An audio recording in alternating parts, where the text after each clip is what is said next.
as everyone goes, great, quick nap. Don't have a nap. Raise your hand, just squeeze your left ear as hard as you can. Raise your hand if it hurt. Fantastic. Thanks for having me. No, that's not true. Let me tell you a story. I just want to take that off the screen for the moment. I want to tell you a story that will explain to you the first 3 years of the neurobiology of pain that you would study at university. 8 years ago, I was walking in the bush. I had a sarong on. Very cool. This is what happened. Did you see that? Hang on. This is what happened. Biologically, I'm going to tell you what happened just then. Something touched the outside of my left leg in the skin. That activates receptors on the end of big, fat, myelinated, fast-conducting nerve fibres. And they stream straight up my leg, straight into my spinal cord, up to this part of my brain. And they say, you've just been touched on the outside of your left leg in the skin. Meanwhile, whatever it was is sufficiently intense to activate free nerve endings. We call them nociceptors. They're thin, unmyelinated, slow-conducting LADA neva. Someone knows what a LADA neva is. Nerve fibres. And that message travels up to my spinal cord, and it gets to my spinal cord, and that's as far as it goes. And it says to a fresh neuron in my spinal cord, you've just been, something dangerous has happened on the outside of your left leg in the skin, mate. And the spinal nociceptor takes that message up to the thalamus, which sits in there somewhere, and says, there's danger on the outside of your left leg in the skin, mate. Now the brain has to evaluate how dangerous this really is. So it looks at everything. And the way that I make sense of this, of what happened to me, is the brain thought, frontal lobe, have we been anywhere like this before? Hang on, I'll just ask the posterior parietal cortex. Have we been in this environment before? Yes, we have. Has it happened at this stage of the gait cycle? Yes, it has. Is it coming from the same location? Yes, it is. What is it? Well, your whole life growing up, you used to scratch your legs on twigs. This is not dangerous. I'm going to give you, the organism, just something so you can kick off the twig and continue on your merry way. And that's what happened for me. I can't show you now, but I took off my sarong, got in the river, got out of the river, and that's the last thing I remember, having been bitten by an eastern brown snake. Survivor. Thank you very much. Now, for some reason, the eastern brown snake works by poisoning you, clearly, and one of the things that it does is activates nerve fibres. So actually, my brain would have got all these messages saying, danger, danger, danger, danger. And in its wisdom, it said, no, no, no, no. 6 months later, I'm walking in the bush with a boring talker. You know what a boring talker is? Those people, it doesn't matter what they say, it's boring. That's irrelevant, but we'll call her Naomi, because that is her name. Anyway, this is what happened, right? Yo, wah! And I am in agony. I have got a white hot poke of pain screaming up my leg. I'll tell you biologically what's happened. Something touched the outside of my left leg in the skin. That activates big, fat, myelinated nerve fibres, which send a message up to here. Just been touched on the outside of your left leg in the skin. It's sufficiently intense to activate these free nerve endings, danger receptors. Take the message to my spinal cord. Just been, something dangerous has happened on the outside of your left leg in the skin. Yes. Well done. You weren't planted. That goes to the thalamus and says the same thing. Something dangerous has just happened on the outside of your left leg in the skin. Nice. So the brain says, thanks very much, thalamus. Kids all right? Good. Anyway. Frontal cortex, anything to tell me about this? Hang on, I'll ask the posterior parietal cortex. Where are we? We're walking in the bush. Oh. You're a bit mate happy. This stage of the gait cycle, where's it coming from? Have we been here before? Oh, yes, we have. Last time we were here, you almost died. I'm going to make this hurt so much that you can do nothing else. And I was in absolute agony for what seemed like minutes, screaming pain, until one of my mates looked at my leg and there's a little scratch from a twig. The pain in those situations was totally different because of meaning. I want to try and convince you that pain is an illusion 100% of the time. Here's a visual illusion. So if you have a look at this picture, you've got a square that's got A in it and a square that's got B in it. Raise your hand if you think that the square with A in it looks darker than the square with B in it. Thank goodness for that. None of you have a really socially embarrassing neurological disorder, except you. That's not true. But watch what happens if we have another look at this. These are those two squares taken out of that picture. And hopefully you can see that they're identical, and some of you may not believe me, so I'll just put A on top of that, and I'll put B on top of that. And some of you may still not believe me, so why don't we just move A over on top of B, or B over on top of A. No matter how long you look at this, A will look darker than B, because your brain's doing some really groovy stuff, really quickly, outside of your awareness. Have a look at this. Turn your head on the side and have a look at the same picture. Nothing changes. Fantastic, 100% tape. So what really happens here, exactly the same frequency is hitting your retina, and that sends a message to the back of the brain. And then all of this groovy stuff happens very quickly to ask the question, what does this really mean? What's biologically advantageous for me? And then you get a visual image. This is a visual illusion. And vision's not about emotion. Vision's not necessarily about survival, but pain is.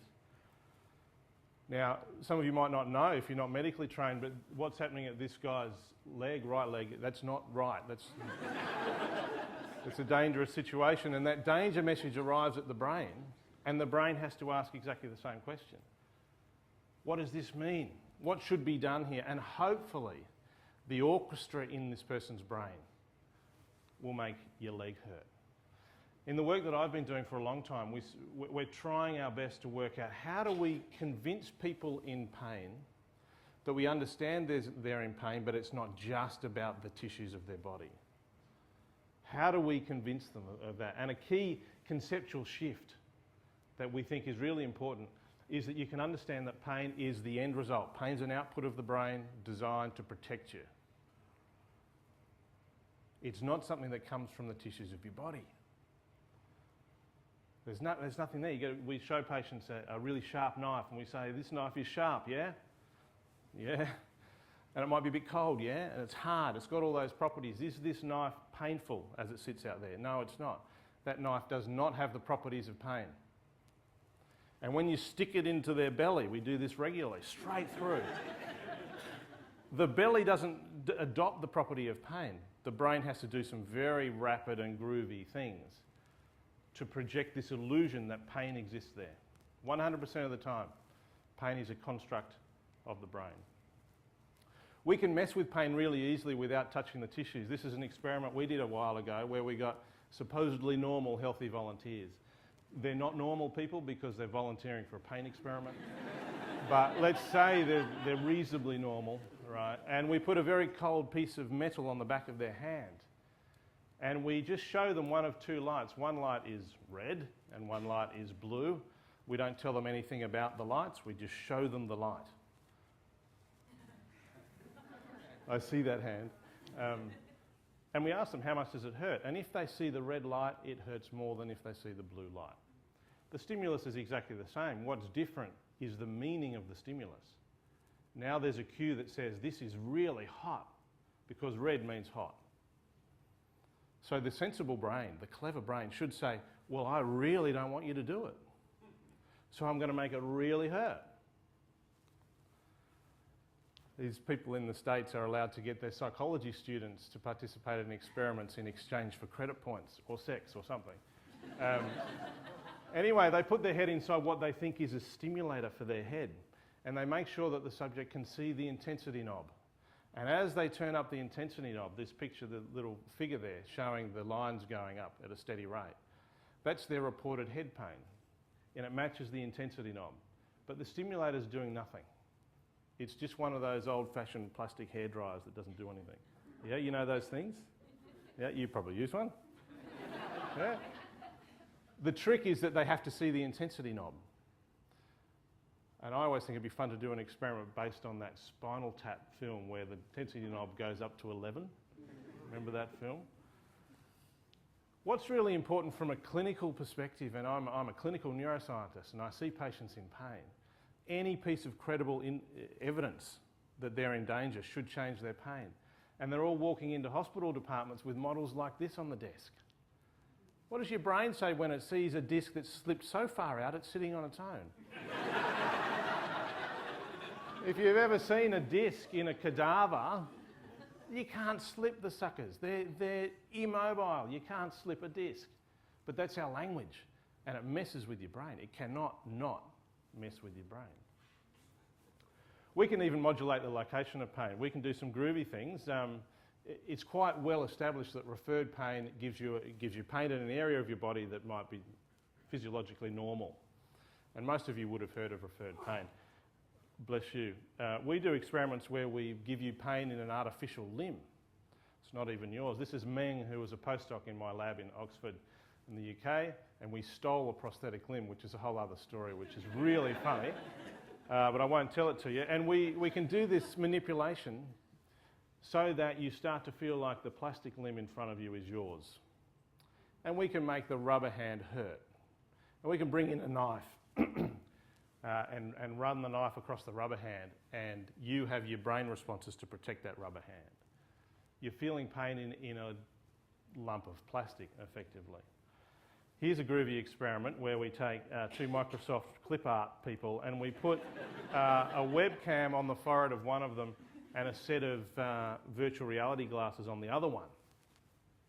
And then we get them to shake hands, and as they're shaking hands, the person on your right, who's wearing the goggles, their visual field is coming from the other person's forehead. Have you got it? So they are effectively looking at the other person thinking it's them because they're shaking hands, the motor command fits, everything's good. And then we come in and put a painful stimulus on that person's arm, and they see it hit the arm of the person over there with whom they're shaking hands. And they say, ouch, it really hurts. And we say, where does it hurt? On that man's arm.